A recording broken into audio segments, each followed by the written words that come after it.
I used to read maps. Hi, Tony here. If you own one of the Triumphs with the new TFT screen, you'll no doubt be aware that they have recently announced a Bluetooth module which will be shortly launched, which can plug into the bike and will give you control of your phone, your GoPro, and offer turn-by-turn sat-nav on the TFT screen of that particular bike. Sounds good, but what if you're already using one of these, or you want something that's a little bit more than just the turn-by-turn navigation that system will offer? What do you suggest we do about it? There is a solution, and that comes from Freespirits in Italy. I've covered quite a few of their parts in the past, particularly on my Street Twin. They do a wide range of parts, and they've just now produced this navigation mount that fits on the Tiger 800, the Tiger 1200 and the Tiger Sport 1050.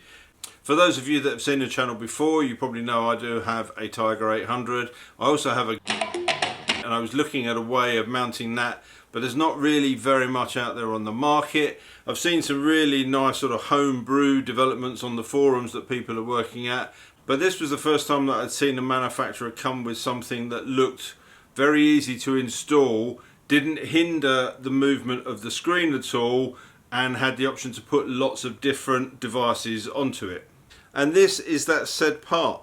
Very ingenious, very simple to fit, and as I say, doesn't hinder the movement of the screen at all, because it will move with the screen and it will become apparent as I fit this. And you've got the options to put different devices on the top, because when you order this, you can also choose to have the mount for a phone or the mount for numerous different types of sat nav. And obviously if you want to change between the two, it's a very simple bolt this bit off, bolt the new piece on. Now this mount is very similar for the Tiger 800 and the Tiger 1050 Sport. When it comes to the 1200, it's slightly different because you've got that electrically adjustable screen, so the mount does look different, but the principle is the same. So I will fit this to my Tiger, and then I'll show you how this fits to a 1200 and the same for the 1050 Sport. So it's enough waffling. This is a really simple job. Let's get out and show you exactly how easy this is to fit and exactly how it works. This really is a quick and straightforward job. You'll start by undoing the 4 bolts that hold in place the visor with a 5mm Allen key. Once you get those 4 bolts undone, the screen will just lift away. Be careful because there are rubber mounts above the top 2. Next is to slide the little Tiger emblem with the mount on from the bottom, and then using one of the screws just gently screw it slightly in so you can pull that rubber bolt out. Those then transfer across and push into the front of the Freespirits mount, and they'll sit flush. You can see there, that's the way that they work, and that effectively replaces that front mount that was there with the Tiger logo on.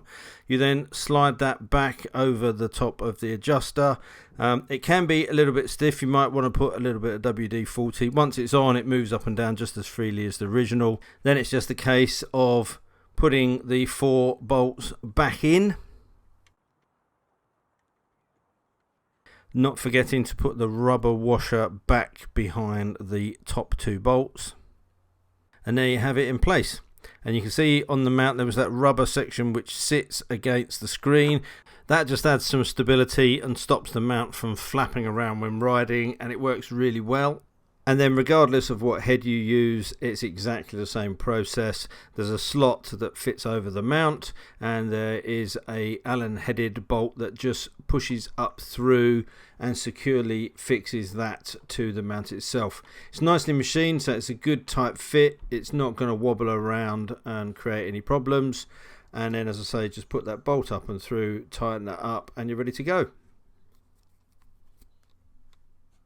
There's a twist grip on the side, and that just loosens the ball joint, so you can put that whichever side you want, and you've got the ability to flex that mount in any direction you need. And then you've got all the holes you need to mount whatever sat-nav mount you want. This is one from a Garmin Zumo. A great feature of this design is the ability just to swap those heads over by undoing the grub screw and lifting it off. And once you've got it mounted, it's just a case of snapping that in, and you can see here how that Garmin sits. And also I've now fitted a TomTom Rider 550, and that mount fits exactly the same way. And the mount moves with the screen, so remember to leave a little bit of slack in your wiring if you're hard wiring the unit in.